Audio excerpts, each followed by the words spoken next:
Two legends square off in the first round of the NCAA tournament, and we're here to talk about it. Kansas versus Arkansas. Hey, what's good, y'all? It's your boy JD6 here. I'm with my man. Shout out to KC Sports Authority. Make sure y'all go check that podcast out, man. You heard the man.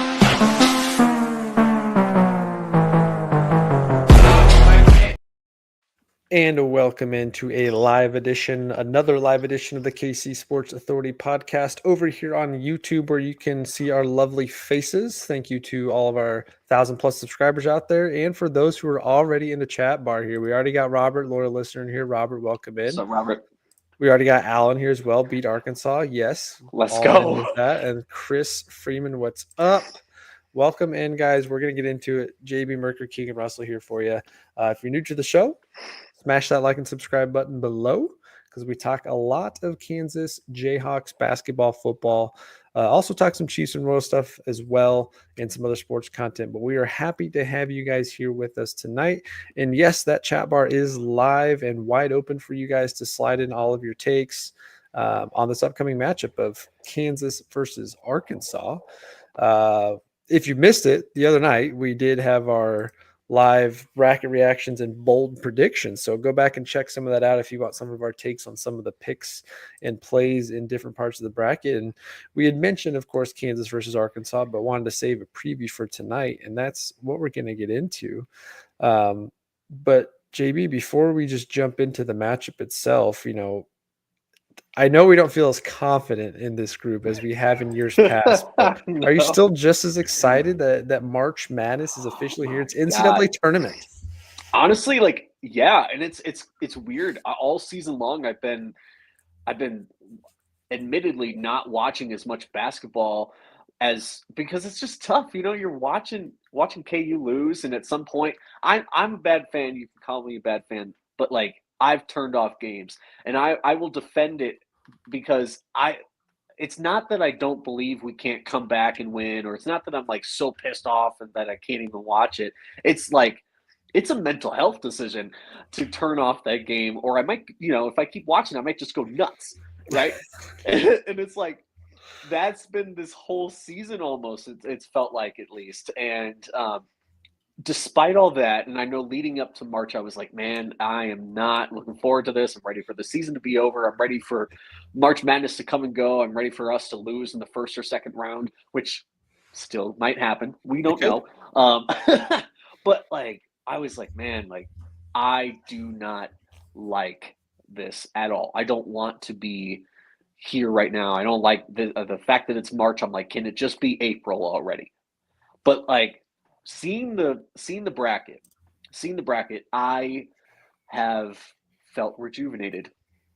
I have just filling out the bracket, just hearing all the analysis, it just makes me pumped up. I understand KU's probably not going to win it all. The crazy thing is, as I'm filling out my bracket, I'm seeing these pathways to potentially make the Final Four. There's a path. There's a path. We'll have to talk about it. We can talk about that tonight. There's a path, and I know I've been the negative Nancy. I know I've been so negative about this team this past couple months. I'm going to try to be a realist. My bracket, as it stands now, there's still a little bit of time to make some edits, but as it stands now, I actually have us winning 2 games. Wild enough. 16 I don't know. I think we're going to win one. I think we're going to beat Arkansas. Spoiler alert for everyone that's watching. I think we're going to win. But we can talk about why here in a little bit. And that does remind me, before we get too much further, I'm going to mention this several times throughout this episode. But we do have our own bracket challenge as well that is open to all of you listeners and subscribers out there. It is $10 buy-in per bracket, 2 per person. The link and all the information is in the description here below. We've been blasted on our social media pages. If we get to the number of entrants that I'm expecting, the first place winner is guaranteed at least $120 payout, if not more. Right now I've got about 6 or 7 people that haven't just jumped in there yet. So I fully anticipate that jumping up. So you guys are more than welcome to join. We'd love for you to join. Send it to anybody. Again, link is in the description below. $10 per bracket, 2 per person. Winner First place winner guaranteed $120 plus, and then depending on where we end up at entrance wise, we have a couple of their potential prizes and giveaways for top place finishes. So make sure you do that. Yeah, we need more people in. We need more people in I that know podcast. last year we did it differently. We did it free, and I had some giveaways, and I think we had like 120 people join, which is fantastic. This year we decided to up the ante a little bit to throw in a little bit of cash, a better payout for the winners. So and what happened? Now we have like now 10 we have people less, in there. but hey, that's okay. The less people, the better my chances are of winning this year. So, can't hate that. But yeah, would love to have more of you guys in that for sure. So make sure if you haven't checked that out, go do so. You've got about 12 hours to get your picks in. It feels like until the madness of March is officially kicked off. But Robert, no, I have not seen these videos you were talking about that get you carried away. I don't know if that is No, so should be going across the airways or not. He's talking about the video. He's talking about the video of him being honored at Allen Fieldhouse. Shout out to Robert. Robert and I have been talking online in Twitter, which, by the way, my DMs are open. If you guys want to talk to us, hit me up. My handle's on the screen right there. Hit me up on Twitter or X, and just feel free to send us questions or let us know what you want us to talk about. But Robert and I have been chatting. Dude's awesome. He was honored at the K-State game this season for his military service. And so thank you, Robert, for your service, by the way. And I want this to be an open space. This podcast is one that is for the fans. We want to be the voice of the fans. And part of the reason why we've been going live so many times lately is because we love the fan interaction, right? So we love to see guys like Robert representing very well and always tuning into our lives, always coming in the comment section and giving us feedback. Robert, you have great energy. We love your takes in the comment section. And and his wife. His wife was also a part of that. I know I couldn't. Yeah. What JB sent me, it was hard for me to read it, so I couldn't read the full thing there. But yes, both Robert and his wife. Thank you guys for your service, first off, and how exciting! Get to be acknowledged center court, especially at a K-State game of all games too for KU fans. That is awesome. Is way cooler than being acknowledged in a live recording of KCSA, but. We will still feature you if you want to be featured on the podcast. Throw some comments down in the comment section. Ask us questions. We'll throw it up on screen, and we just love your support. Absolutely. So yeah, keep it. And like JB said, hit us up in our DMs, his, mine, or at KCSA Pod, our Twitter one down there below. Because after KU inevitably drops at some point in March Madness, whether it's this weekend, next, or wins a national championship, there will be off-season talk. And there will be a lot of other KU basketball stuff to get into that's not related to the season. So feel free to send us any questions, mailbag questions, KU basketball, KU football, Chiefs, Royals, anything you want. The more we get to interact with you guys, the more fun this is, especially when we're doing these lives. But let's get into it.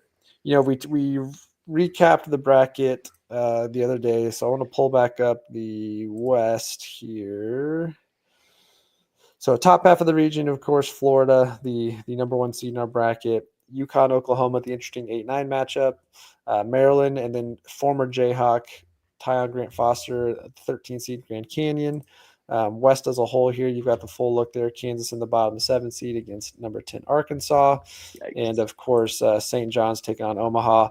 I'm calling this the pod of legends because you've got two of the current active legends. I guess you could still throw Rick Pitino there as current. He's been around forever.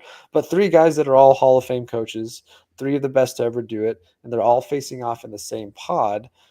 So clearly the committee was up to something here, and it's gonna be insane for ratings. I think both whatever potential matchup in round 2, assuming St. John's wins their opener tomorrow. So we talked about it, of course, the draw KU got. Initially, I did not like the draw.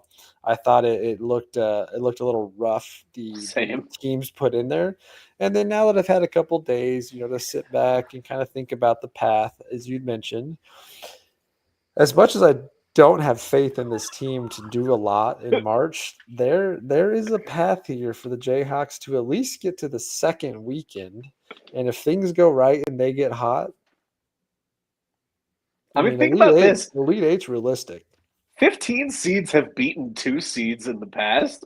Like, True. why not Omaha beating And St. I do John's think Forest? Omaha could be a tough one because everyone's already looking forward to the round of 32 matchup against whether it's Bill Self or John Calipari. So I think everyone's Right. overlooking Omaha. So could St. John's be overlooking Omaha and they play it tough? Maybe they still get the win, but it becomes difficult. But that could be interesting. So now that you've had a couple days, and of course we'll get into this actual matchup with Arkansas, but as you look across this whole bracket, how are you feeling about the West as a whole and Kansas's chances here? Because there's a lot of big time programs on here, but not Yeah. necessarily. I mean, UConn back to back national champions, of course, but not off to a good On a year. down year. Yeah. Oklahoma, new to the SEC, did not perform very well in the SEC.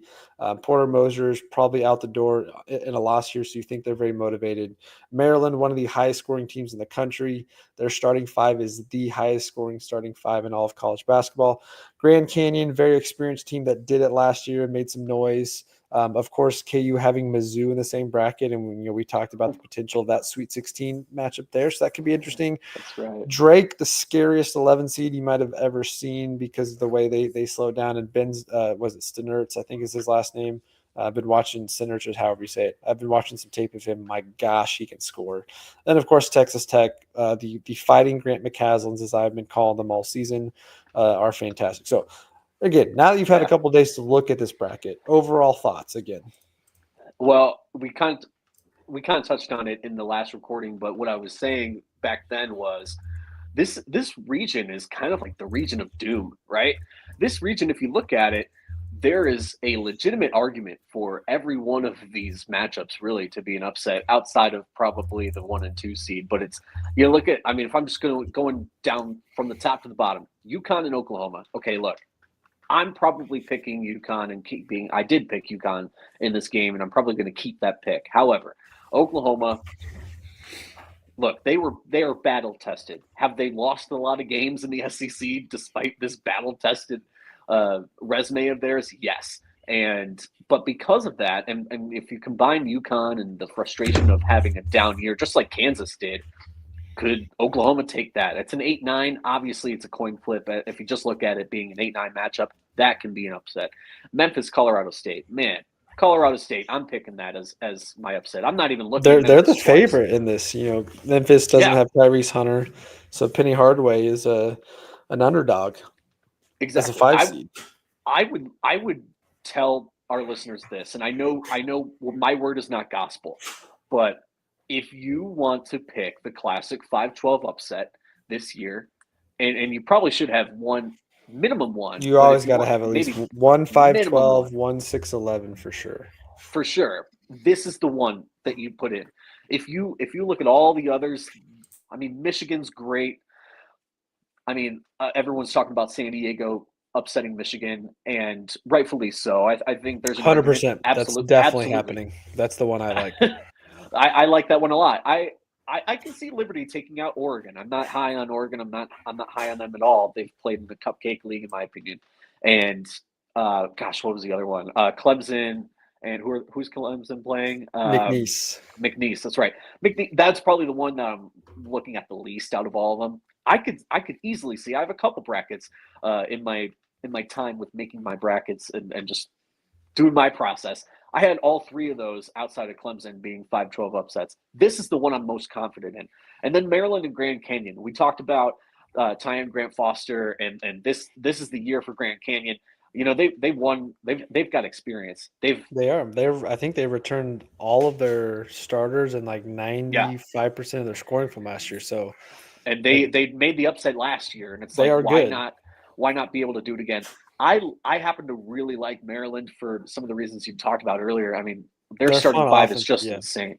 Derek Queen, almost Kansas Jayhawk potential, didn't make it here, but yeah, they're a good squad.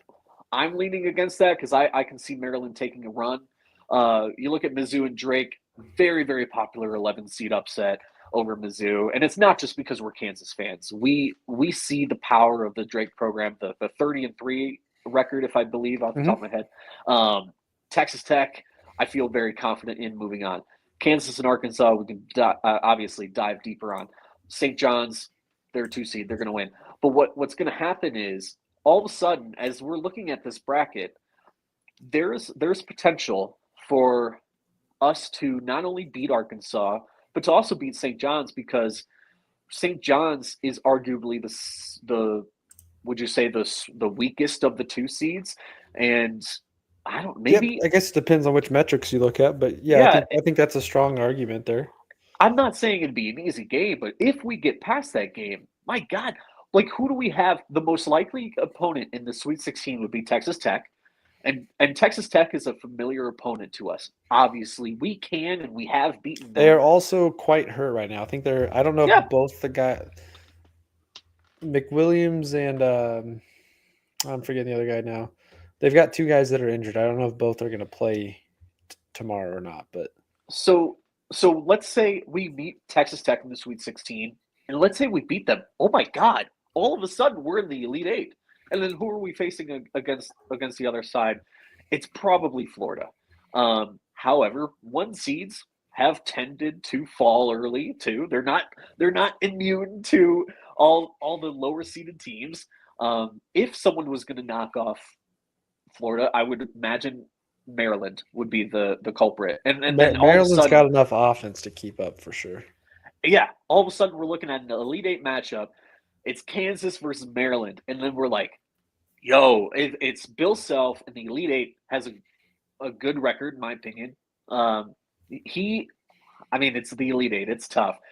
Every game's going to be tough.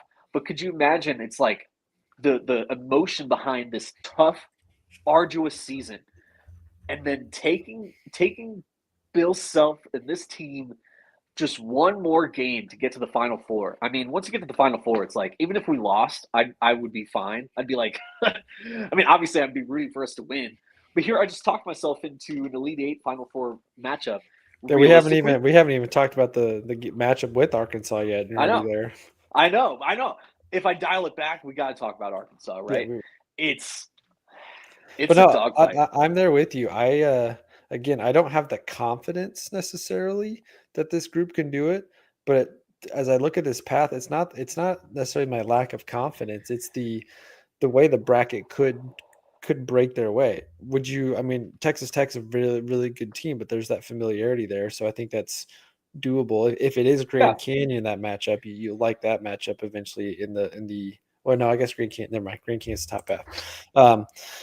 Don't want to play Mizzou necessarily, but I think that'd be a lot of fun. The Drake matchup scares the crap out of me. I don't want to see the Drake matchup, but if Mizzou gets through that and gets through Texas Tech, because I don't think they lose to UNCW, I think you at least like your chances. Like the bracket could break in KU's favor in a decent way to where the matchups are favorable. Doesn't mean that I think this team is a good enough team to make a Final Four necessarily, but the matchups themselves could play to our advantage in some capacity. So let's talk about it. Let's get into the Arkansas preview.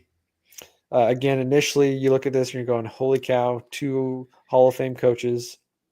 Calipari, different team now, first year with Arkansas. Didn't have the best of seasons.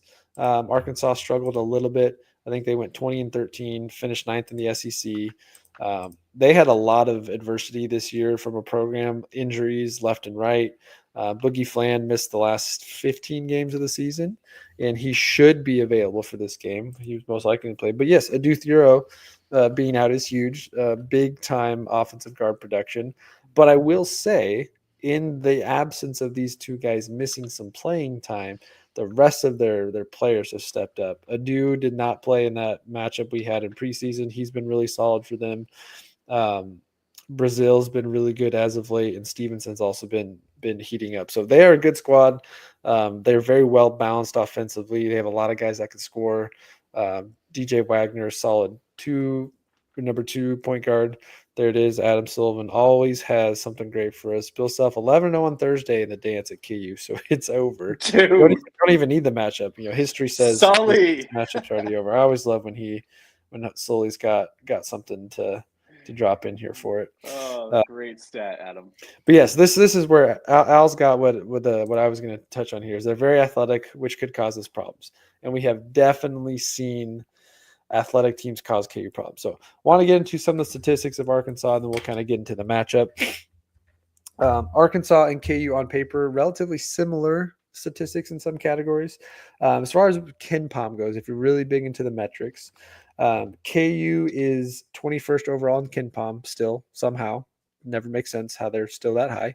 11th in defense and 48th in adjusted offense. So still top 46th. 46th in adjusted offense. So KU still top 50 in both categories. So according to the KenPom statistics, KU is a team that could theoretically win a national championship. They have returning experience. They're top 57 in both offense and defense. They're top 25 overall, and they shoot above 35% from three. So they statistically could still make the cut, even though as a fan base don't have a lot of faith in them.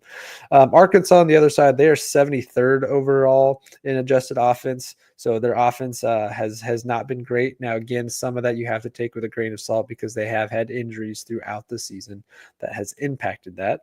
But they also just don't shoot the three ball well at all. They shoot about 33% from three. They don't take a ton of looks. So they're just not a good three-point team, which is going to pull that offensive efficiency down. But defensively, they're 18th in the country. Calipari has very athletic guys, and that is great for defensive switchability. So overall, they are 40th. So on paper, KU should be the better team here. Arkansas averages about 76 points a game, right on par with what KU's doing. They shoot about 46% from the floor. They only give up about 71 points a game, which again, KU plays kind of hand in hand with that. They shoot about 23s a game. Not that much considering the way college basketball is played, but because they're only making one out of every three, it doesn't look as good. They force about 12 turnovers a game, average about 35 rebounds a game, and about 9 offensive rebounds. So as you get into some of those categories, relatively even. But yes, Al's onto something there. My biggest concern in this matchup is the athleticism. KU struggles against teams that are fast and against teams that are athletic enough to put Hunter in precarious situations to where he is forced to show his unathletic body in the most ridiculous of ways to where he cannot keep up. So that definitely worries me. I'm worried about their length. Yes, length is the other part of the Huge. athleticism that KU always struggles with. Zvonimir Ivisic can step out and shoot it. So Hunter's going to have to guard him out on the floor. I think this is going to be a really fun matchup. But yes, the speed and the athleticism and the length scares me because KU struggles to score. And in March, you need effective guard play to really win. And our guards have shown us that they are not effective at scoring the ball in the paint, attacking the rim, or getting shots up over the defense. If it's not an open three or a step back by Zeke, the guards really aren't creating a lot. And I really don't want to see DeJuan take 15 running layups in this game because he's not efficient at that. Had plenty of people mention throughout the week, do we take anything away from that preseason matchup? I don't. I think I do. You do. I'll get into why I don't. Part of it is right here, like Robert said, Hunter, Ryland, Shaq didn't even play. Adu didn't play for Arkansas. Arkansas clearly was running some offense. KU had no business running any offense. DeJuan was our leading scorer with 26, and Rakees Passmore was second with 11. So KU really didn't do anything. But what I will say, I don't take much from that other than the fact that the athleticism and the speed and the ability of their guards to score this is a major problem. But yeah, DeJuan having 26 is just absolutely laughable because could you imagine if DeJuan see, that's another conversation. If DeJuan has 20 plus this matchup, is that good or bad? Like I don't know how to answer that because you want to say, hey, great for DeJuan, he scored 20. But is he scoring 20 because nothing else is happening and we still lose the game? Then I don't like it. But yeah, I personally don't take anything from that game other than the fact that Arkansas is very athletic and if healthy, can give Kansas problems in the full court transition there to really put us in tough positions defensively. That is my biggest worry. But KU does open up as a 4.5 point favorite. So JB, what do you take away from that preseason matchup? Because I take nothing. Yeah, I don't know how you can watch that. I know it's all right. Look, I know it's preseason. I know that it's an exhibition game. It's still Bill Self versus Coach Cal, and I think I was initially the most upset because I feel like recently we've been getting the better of Coach Cal. Um, I was He I has. I don't have. I know Sully can put it in here in 30 seconds or less. I don't have that off the top of my head, but outside of the what's our recent 2012 record? national championship, I want to say Bill Self's lost off the Like top of two? my head 2 against Cal at Yeah. Kentucky, so 3 if you count this preseason one. But I remember, yeah, there was the one we got blown out by like Yeah. 40 back in, was it 20? Was that 18? Maybe it was 3. I think we got blown out in. I want to say we got blown out in 2021. I can't remember. Probably. I know Sully will have it here for us in a minute, but yeah. Bill Self has had a positive win record against Calipari and has done a pretty good job matching up against him. I So think it was I just think like that plays to our favor. the overall feeling that game gave me was just embarrassment. I mean, I really thought 7-6 against them. Seven and Okay, six. good. Okay, not as good as I remembered, but Yeah, I really feel like that game, even though it was supposed to not mean anything, when you were watching that game, you could see all the effort in the world. I think from both teams. I think we gave a lot of effort, but we just sucked. Like it was just like the execution of it all was just god awful. Um, for me, I look at that game and I just think, man, this set the tone in a very negative way for a horrible season. And here we are as a 7 seed, and there's a legitimate case that Arkansas can beat us. If you look at us as a 7 seed in the Big 12, which has been mediocre in a way very to down year for sure. compared to the SEC, right? SEC, I hate to admit it, but it has been the best conference this year. Is a 10 seed from the SEC equivalent to a 7 seed from the Big 12? Are we more in line with each other than we think? I don't. I do think both programs are in a similar position. Calipari had to basically start over. Um, took a couple of his players with him, but again, they had a lot of injuries this season in their backcourt, which has forced them to play differently.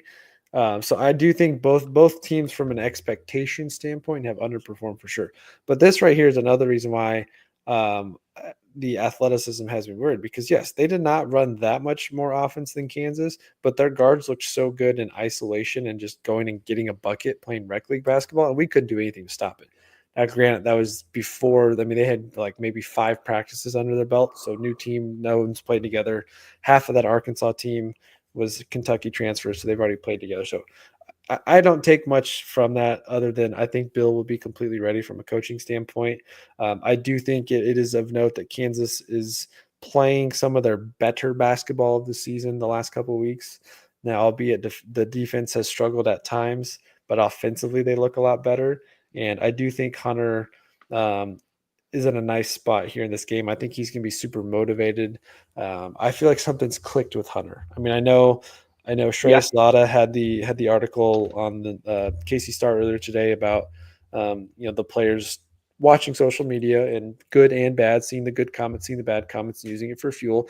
And I do think something with Hunter has clicked the last few weeks. He's gotten a lot of flack, some of it by us, some of it by other podcasts, some of it by other fans out there. He has struggled, but he's really locked in the last couple of weeks and has been focused. And I think he's going to come out very motivated. I think KJ has also been locked in a lot more. My concern still is on DeJuan. I don't know what, yeah. because he's just not an emotional. He doesn't wear his emotions on his sleeve in games, so it's really hard to tell how locked in he is. And I also feel like Zeke is ready to just go scorched earth, Malik Newman style, He's got the and have the big cornrows. march. So He's yes, ready. that's a big talking point. I Did you couldn't find find a it. picture? I couldn't find a picture in short time of Zeke Dude. with the cornrows. But yeah, I'm curious to see if he's going to have the cornrows for the game tomorrow. But Hashtag Zeke, cornrow Zeke. yeah, cornrow Zeke. I think Zeke Marcho for sure. So I feel like this team is motivated, and I feel very good this first matchup at least. I think Bill is always extra motivated to take on Cal. I know they're good friends in the offseason. They really respect the crap out of each other. But I think there's a little bit of motivation to get another win against Cal. And I think to prove to college basketball and to the KU fan base that this team is better than how they look. He said Yeah. it, I think, the other night that the best thing about the March Madness tournament is everything that's happened before does not matter. This is a Doesn't brand matter. new season. Everyone's at the same. Doesn't matter what the ranking beside you is. Doesn't matter the season you had. You now all have a chance in front of you to rewrite your season. And What's then he your said something today. They were asking him about the whole potential Calipari versus Rick Pitino matchup. He's like, hey, that's great for us because now people are going to talk about that. They're going to forget about us, and we might be able to sneak something in there. So That's a I good feel point. pretty good with this matchup to get going. What's your take on Fland coming back from injury? I mean, he hasn't. If I correct me if I'm wrong, I believe he hasn't played since January 18th. He's missed 15 games. So he's been out for 2 months. Like, you tell me, I don't know. To me, that I understand he's a great player. Supposedly Him he's going to being come off the bench tomorrow. He's not going to start. That is something I saw somebody exactly. posted that So earlier. Robert, you They took the don't know how words out of much my he'll mouth. play. I bet he'll play more than they're letting on. He probably will, and I think especially with the game on the line, I feel like you might want to put your trust in some of your best players, regardless of how healthy or how rusty or not rusty they are. Um, you got to think. I mean, even though he's a star player, he's been out for 2 months, man. He's got to be rusty, right? Like I would be. You would I think would he, be. he shouldn't have the same impact as this. I mean, he averages like 15 and a half points a game, several assists, several rebounds. I don't think he'll have that type of impact because this team has built some good chemistry without him on the court the last several weeks. And Hmm. they're only playing like 7 guys deep right now. So I think he will play. I don't know how much of a focal point he'll be, but that also then has me worried because it's basketball. And if he feels good and he goes out there and lets the game come to him, he could go off for 25. I mean, Boogie Fland's a special talent. So it has me a little worried. I do think we're in a better position now to deal with that than maybe 4 weeks ago. It is, yeah, it is a shooting hand, so he won't be as accurate. And Couch Cal said in his press conference, "Hey, I'm not asking him to do that much. Just get involved, make plays for the team, and help guys out." So I don't know what type of impact he'll have, but again, it's basketball. He's probably going to make an impact. Like that's just how it works against Kansas. That's just always how we get the guy that shoots 20% hits 4 threes. That's just how it goes against Kansas. So I wouldn't be Yeah. surprised if he does have an impact. But yeah, I know you already put it up there, but Al, I do kind of like this. I wouldn't be surprised if the Hawks win by double digits. It could. They could. If we're hitting threes and Hunter is 9 of 13 from the floor, and we get to the free throw line, that's the other concern. Kentucky does a pretty decent job getting to the free throw line again because their guards can attack the paint, our guards can't. So all things going normal, and we play to the percentages. KU Well, now could the win this thing handedly. now the free throw line thing really scares me, dude. Like, imagine They had like we 27 free throws in 1 or 2 games ago. imagine we lose this game by 6 points, and at the end of the day, we're looking at the box score, and Arkansas went to the line making 18 of 24, and we went to the line making 5 of 15. like I'd five say of I'd say nine or we probably something. lose that game. Dude, that that would irritate the living hell out of me, dude. But this team Free doesn't get to the throws. free throw. I mean, unless Hunter's Yeah, going to get a favorable whistle, which he never does, this team never. doesn't get to the free throw line. Oh Zeke's God. just not that type of player. Zeke can shoot free throws well, but he doesn't really get to the line because no one attacks the paint.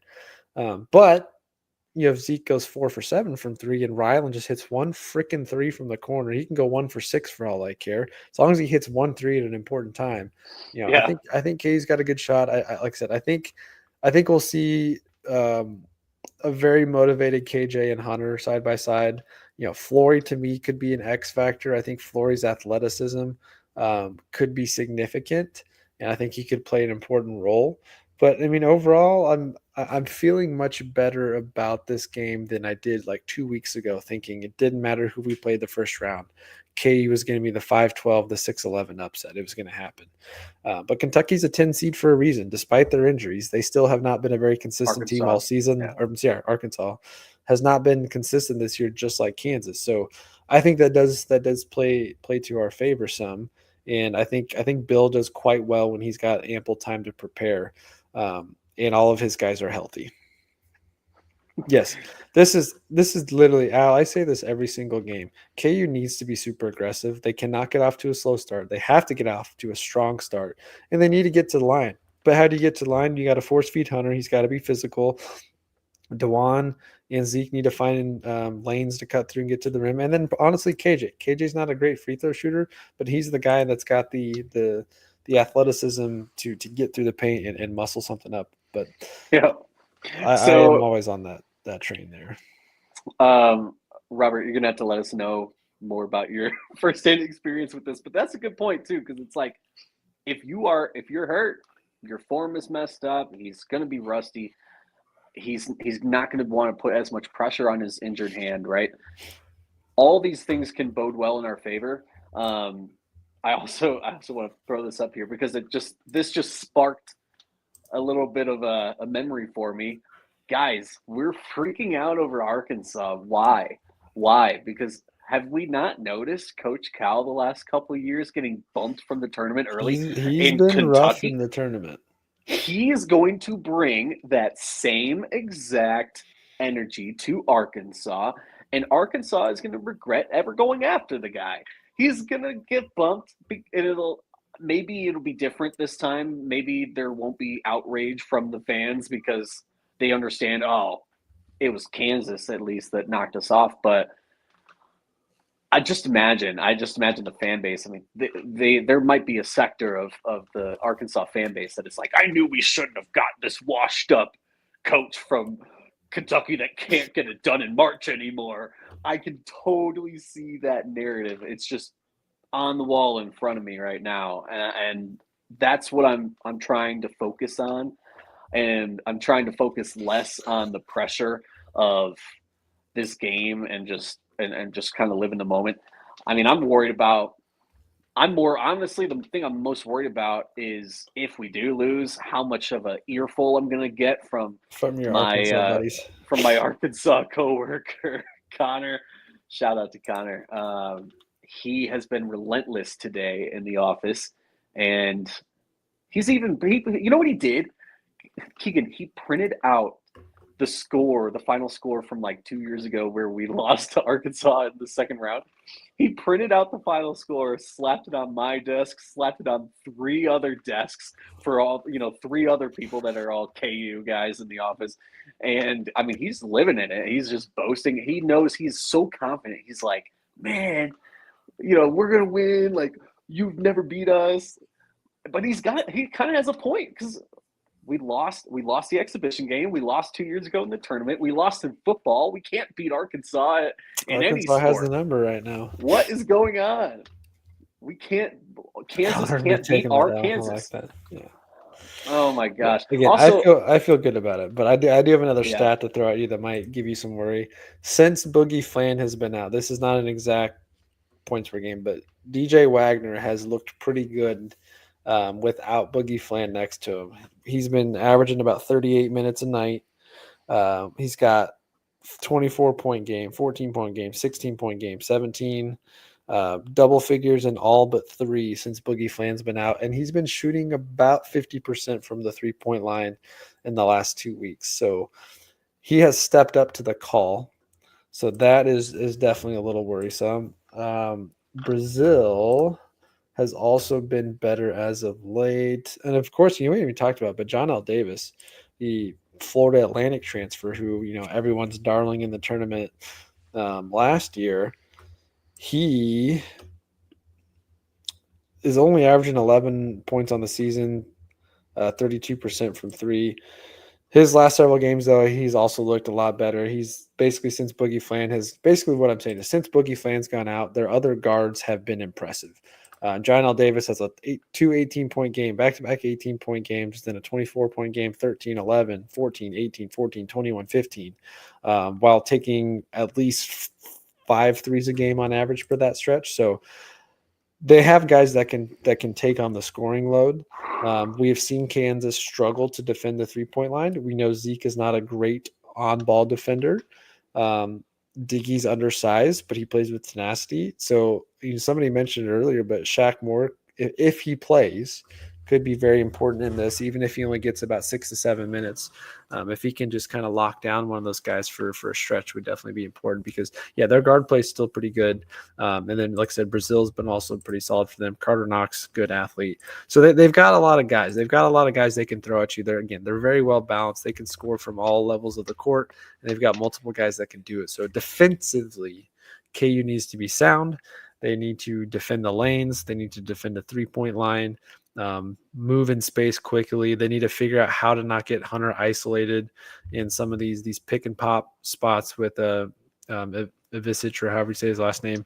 So that there's still some concern factor, but defensively, I think KU's got the ability to attack a couple spots on here, and if we can have a good shooting game, then I feel this is in KU's favor. But yeah, they only play 5 to 7, so we need to get them the foul trap early. Yeah, if you can do that, the problem is KU doesn't do that. That has not been KU all season long. They don't get guys in foul trouble because they can't get to the foul line. It's just nuts. Like you would think it's so obvious how to run these teams out of the gym, and you would think the guys would play or would have adapted over the course of the season to be a little bit more aggressive, especially when the season's not going too hot, right? But it wasn't something we did last year either. Again, you could point to this is a DeJuan KJ Hunter problem, but I mean Jalen Wilson's year, I don't have this stat off the top of my head, but I feel like I saw Jalen Wilson at the free throw line all the taking time, 6 to 10 free throw attempts every single game. And then the year before that, Och and CB were at the free throw line quite a bit, and David McCormick was there quite a bit too. This is a very different game with the Hunter KJ DeJuan, as we've talked about all season, so we don't need to rehash anything there. But you got to get to the free throw line in March to win. You do. I'm a little bit worried about the free throws, but I'm also worried about Flory. I kind of want to touch on that tonight because, boy, my issue is not even as of late. My issue is it's not even with him. Like I just feel like he's not getting the minutes, and maybe that's because Hunter's been playing better. Yeah. It totally flip flopped. I mean, and rightfully so. Last few weeks we've been, or rather, few weeks back, if I kind of backtrack, we were talking about Hunter just being the reason that we lost all these games and really ragging on the guy, and now it's completely flipped to the point, not to the point where we are putting blame on Flory, but he's just not getting the minutes to really excel. It scares me a little bit. I see that he is so talented. Yes, Flory is still very raw.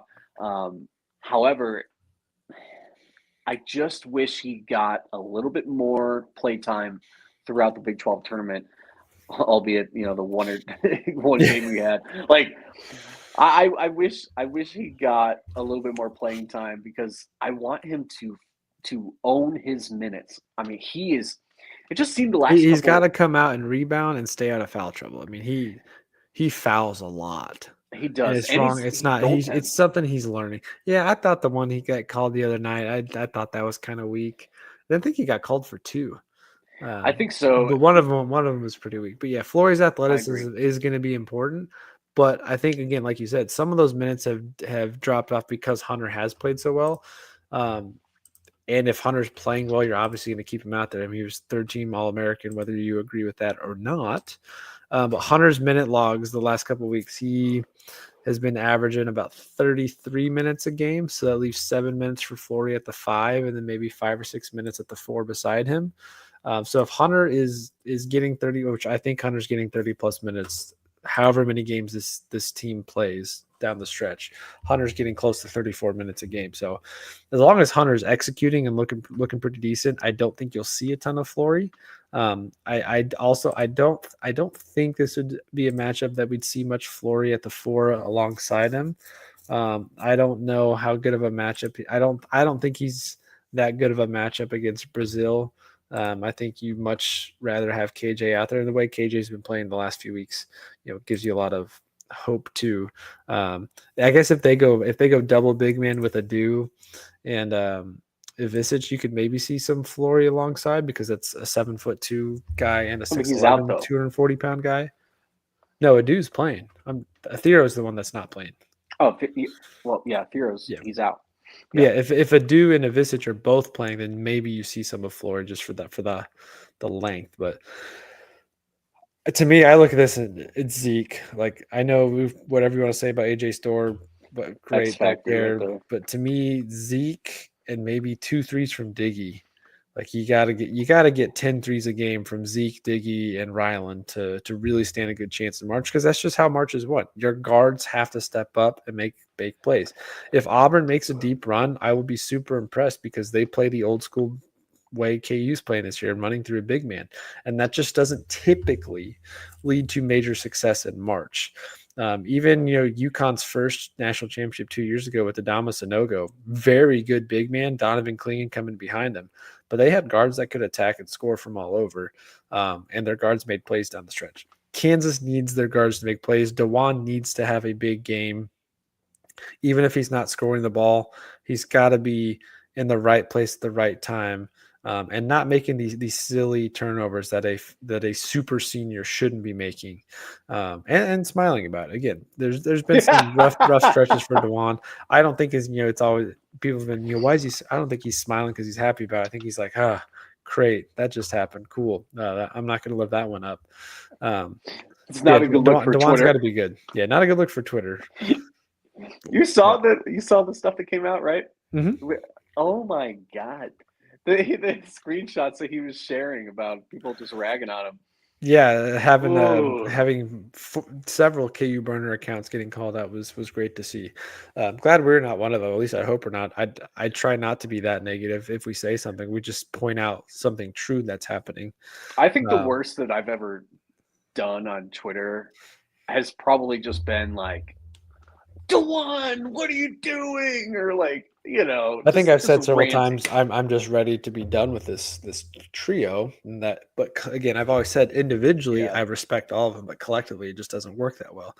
But hey, again, I said this I think last week, and I think I said it on the other night. If KU goes out and goes on a run here in March, and they get to the second weekend, could care less about the season they had before, because they will exceed my expectations, and that's really all I care about. But yeah, and any other thoughts on this game? Any predictions you want to throw out there? For me, player predictions. Is it Zeke? I mean, to me, again, Zeke is the guy. If Zeke scores 13 to 17 points and Hunter gets his 15 plus and KJ's 8 to 10, I think you feel really good with KU's chances in this one coming out with the W. Yeah, earlier I saw Robert commented that Passmore is our secret weapon. He ain't not playing. I'm gonna have to disagree. I think maybe in 2 years he can be our secret weapon if he doesn't transfer. But no, I really do. We talked up Marquise Passmore in the offseason. We love the guy. I think he's very much got the Ochai, or I think his floor is Travis Relaford and his ceiling is Ochai. That's not a bad floor with Travis Relaford as a 4-year developmental guy. That's a great projection. I know that's probably just said in jest, but Passmore, man, if he sees the floor for I don't even know, maybe 3-4 minutes, I would hope it's because we're winning so much that it's like, just throw Passmore out there, right? Or into the first half if someone's in foul trouble. Yeah, exactly. And Robert, I see what you're saying about you bought his jersey, so yeah, he's not leaving. Any I like that. It's like once you invest in somebody, they just can't go. It's the laws of physics and KU basketball. Once you invest in somebody's jersey, they just can't leave the program. It's just not going to happen. So, looking forward to his progression over the next few years. If we get to the point where, at the end of the day, with this game in particular, if I kind of bring it back for a second, if we lose, are we calling for Bill Self's head, or are we just moving on? Like No, I again, I think no. we have said it multiple times this year. As frustrating as it has been this season, watching Bill Self coach, and despite the fact that a lot of his post-game press conferences, his comments have been, "I trust my guys. I believe in them. We'll figure it out." I do think there's a big part of him that just says, "Man, I cannot wait until this collective group is done." Again, individually, Hunter Dickinson just fine. Most people would want Hunter on their team. Individually, who wouldn't want a DeJuan Harris as their point guard? Individually, who would not want the tenacity and the passion of a KJ Adams as a program guy? Everybody wants that on their team. But when those are your three best players or are supposed to be your three best players, it just doesn't work. And the guys they have around them, Zeke's weaknesses do not get leveled out with DeJuan's strengths. It just doesn't work. And of course, AJ Storr, Rylan Griffin playing terrible this year. So I am definitely not there. I'm forever going to be on the side of Bill coaches as long as he wants, and I don't care how bad the season is. He's earned it. But if we go year 3 in a row and nothing on the court looks the same, then I'm going to go back to my comment of post health scare. Bill Self is not Bill Self, and that might mean it's time to hang it up. But Hey, I'm not there yet. a few weeks back when we were recording, I leaned in like this and I said, "Bill Self, you're done." Yeah, I And remember. that was Hot that take. was that was one of JB's hot takes. And you know what? I'm not saying I'm fully, coming back on that, but I will say I've really calmed down on the Bill Self hate. I don't know what it is. Maybe it's just March Madness. Maybe it's just March being in the air. But like, hey, I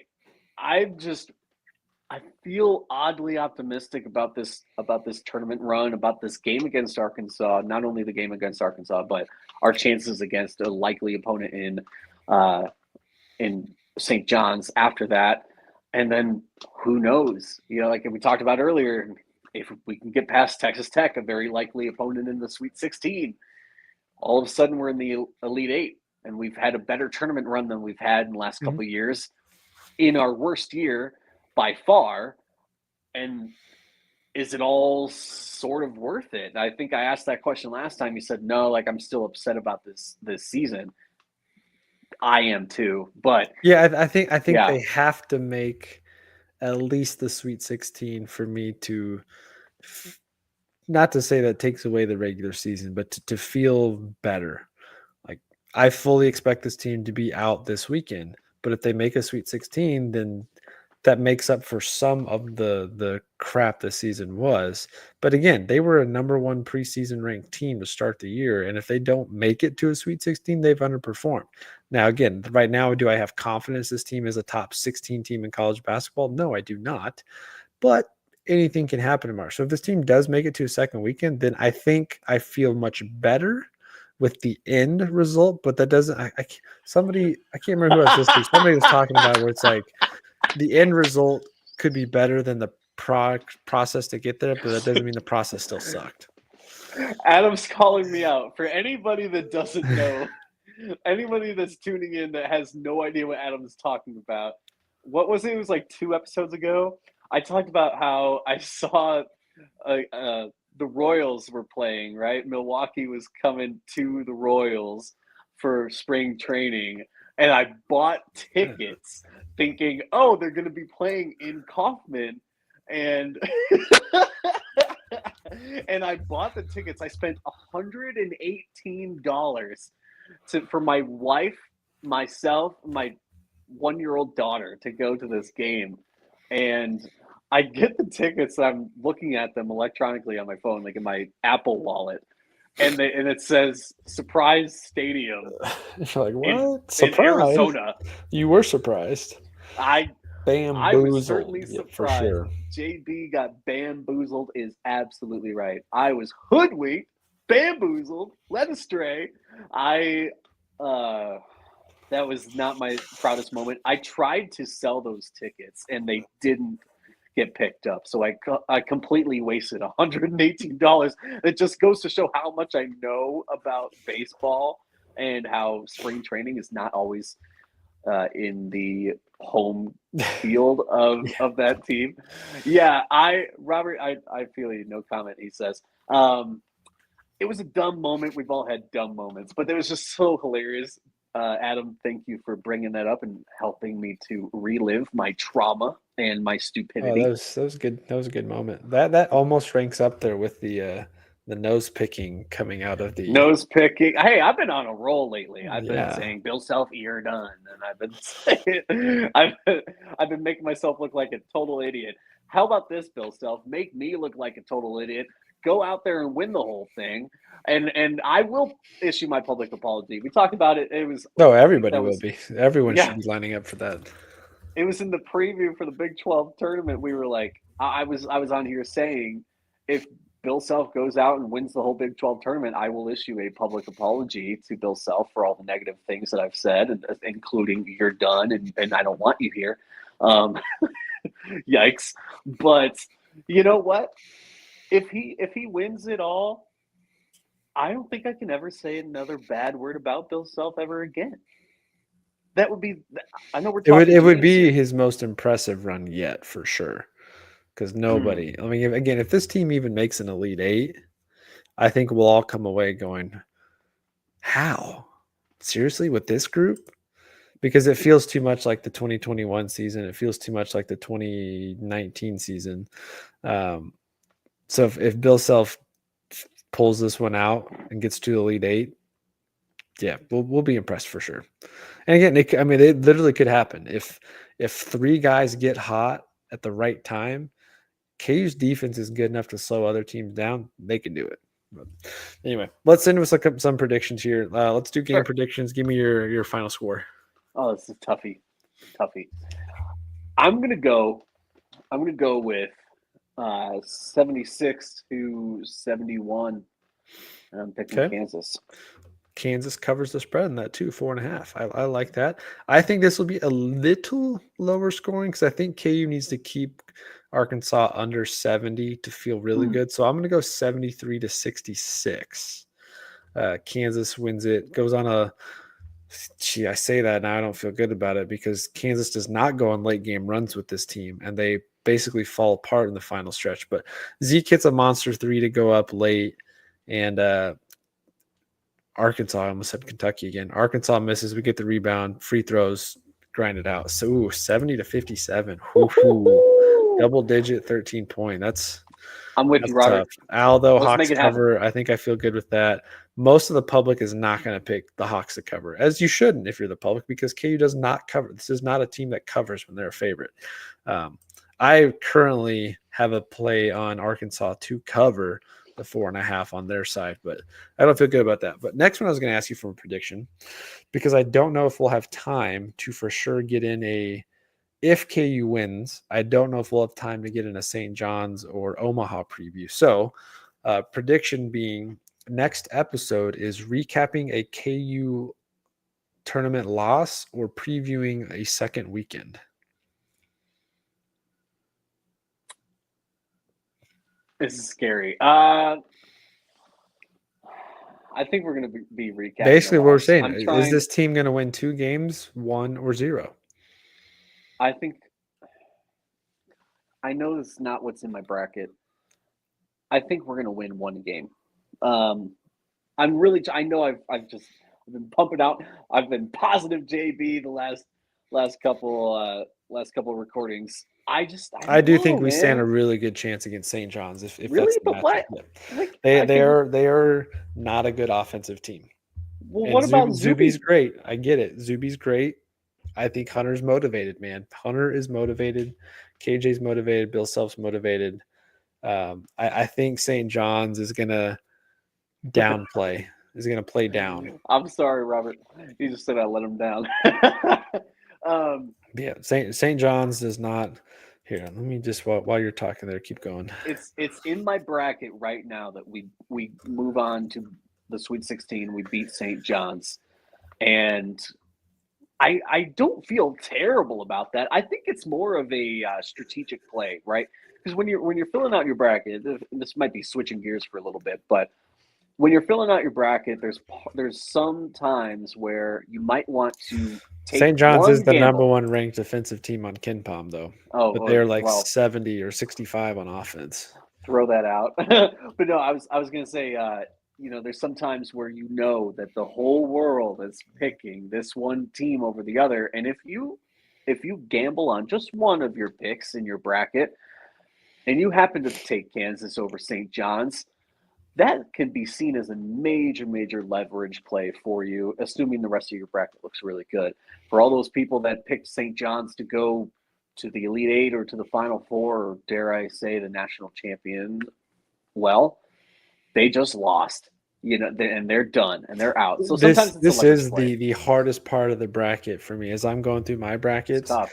The West region, I'm like, I really like this upset, but I don't know. But if this team does win, it'll destroy my bracket entirely. So I Oh, haven't even 100%. finalized mine yet. But again, you guys should do a bracket. I mentioned at the beginning of the show. So those of you that are just tuning in or weren't here with us at the beginning, we do have our own podcast bracket challenge going on at ncaa.com.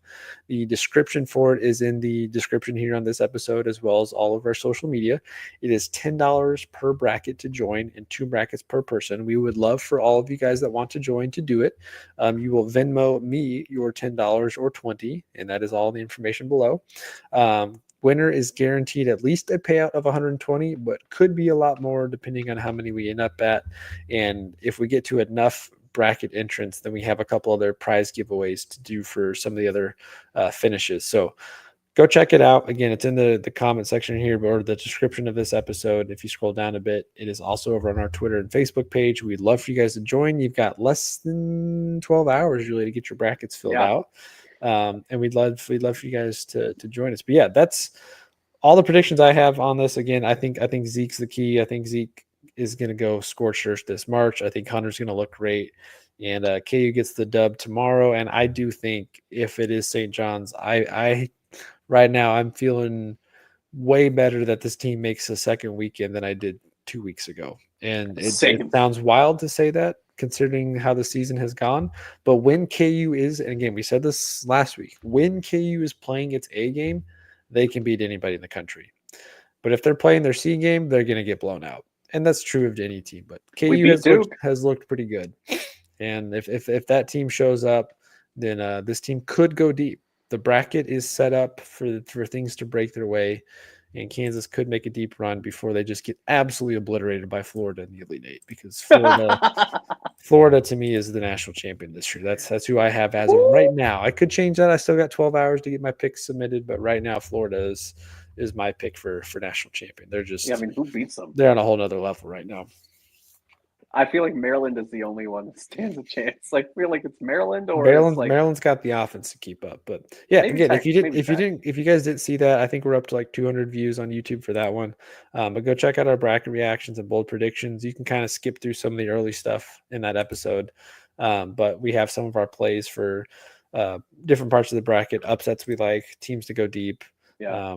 All that. I might post a few other things tomorrow that I like. It's just some upset picks because I'm still debating my upsets as well. But so can we really fast before we hop off? Can you pull up the bracket challenge, the KCSA Pod bracket challenge, really quick?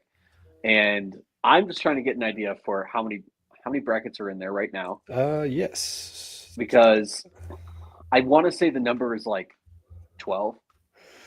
Right now,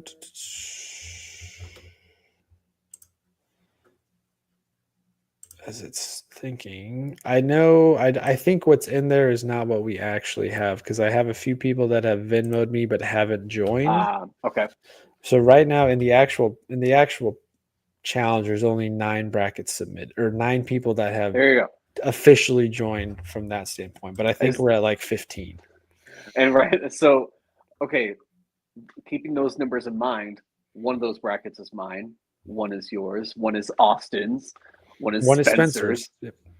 Like, If any of us on the KC Sports Authority team, if any of us four win the bracket challenge, or if Chris Tenpenny, if I should not let me get Chris four. has not put one in yet. So Chris, putting you on the spot here. I know you're not. I don't think you're watching right Come this on, second. Chris, come Putting you on on. the spot. If anybody on the KC Sports Authority team wins, we're not taking the pot. It's gonna probably. I mean, I'm speaking for Keegan right now, but it's the only smart thing to do, is to give the championship to the next person that is not on the team, right? Like we wouldn't want to. This is four. This is how we open. I don't know, man. That's a lot Oh, of come money on. potentially there to win. Come And on. we did Hey, not discuss this beforehand. I know you got a kid. I got a kid. We're both new dads. I'll We say both if need we the get cash, to but- at least 25 entrants, then I'll agree to that. Oh, come on. Well, hey, you know what? Everyone listening right now, if you're not in this, it's only $10. Yeah, what's $10? That's like What's 2 $10? coffees. That's like Those are a coffee. burger and fries at maybe it's a little bit less than a burger and fries at Five Guys. I was about to say Five Guys. By the way, Shoot, Five $10 Guys. barely gets you Fries. McDonald's breakfast these days. My God. Can you agree that Five Guys has the best burger and fries in like fast food, just in general? I haven't had it in a while, so I can't taste it right now. I'm dieting right now for anyone that doesn't know. So like I'm constantly thinking about. I know Ain't No Seats to talk. They always have food stuff because of AB, Oh but I'm like, there's AB and we have JB, and JB is yes on a health journey right now. And how much you down? 60 pounds, right? 66. Yeah, shout out JB, 66 Wow, pounds. That is awesome. Congratulations on the way down. I'm hoping the next time I see you in person, I'm going, whoa. Hopefully. Because that's a significant. So talking I'm greasy burgers all the time. I'm sure. But yeah, greasy burgers. We'll do that. We'll do some other non-sports related stuff in some of these episodes because I gotta get out of here in a second. But yeah, any other final thoughts from you? Anybody else in the comment section? Feel free to throw out your game prediction, score prediction there. But yeah, go join the bracket challenge. We'd love to have as many people as possible. And then stay tuned on Facebook, Twitter, and Instagram. I have a couple things I'd like to do as giveaways if we get to a certain threshold of entrants, as well as Twitter subscribers. Thank you to any of you watching that did vote for us in Jayhawk Focus's bracket challenge that he did. We did not win this year, but it was an honor to be considered for it, and looking forward to doing that in the future. So thank you for those that have been supporting us. But yeah, that's all I got. I'm looking forward to this legendary matchup of two Hall of Fame head coaches, and feel pretty good that this time tomorrow, a couple hours earlier, that KU will be looking at a victory going on to face Omaha or St. John's in the round of 32 with a chance to go to the second weekend. But that's all I got. Anything else from you? I'm just going to say, you know what? If this is our final game of this horrible, Oh, I didn't even think about that. Could this be the last time we see this group walk out onto the court? Let's just take a minute. I know this season has been rough, but let's take a minute to just like, as we're watching the game, soak it in and admire what DeJuan Harris and KJ Adams have provided to this program, what Hunter Dickinson has provided to this program, especially DeJuan and KJ, though, because they are national champions. There are guys on this team. There are a lot of guys that are not going to be here next year. Next year is going to look a lot different. And I know that's probably really exciting for a lot of people, myself included. I'm really excited about Darren Peterson. Fingers are crossed. Hope to God he doesn't decommit. I can't believe I just said it out loud, but fingers were crossed, right? He's not going anywhere. Right. I don't see it either, but I want to appreciate this, the guys on this team, and I hope that we're all able to watch the game and soak it all in one last time and just cheer your heart out.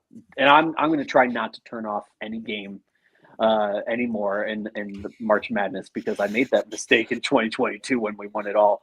Can you believe it? We did win, so maybe you have to do. I don't know. I would not turn it off though, because I think that's sacrilegious as a fan to turn the game off regardless of the score. Yeah, It's going to be one heck of a game. Let's cheers to KU beating Arkansas, right? They're going to beat Arkansas. They're going to move on. They're going to beat St. John's. They're going to beat Texas Tech. They're going to beat Maryland or beat Florida. They're going to the Final Four, you guys. Come on. I like it. Well, we'll wrap up there. Make sure you like and subscribe here on YouTube. If you're catching this on Spotify later, thank you. Hit that follow button. Give us a 5-star review. And then, of course, make sure you're following us on Twitter, Facebook, Instagram, and TikTok at KCSA Pod. Send us your thoughts over there. DM us any questions or takes you have. You can obviously hit JB and myself up as our handles are there below. And let's go get this dub. Rock Chalk. Rock Chalk. It was good, y'all. It's your boy JD6 here. I'm with my man. Shout out to KC Sports Authority. Make sure y'all go check that podcast out, man. You heard the man.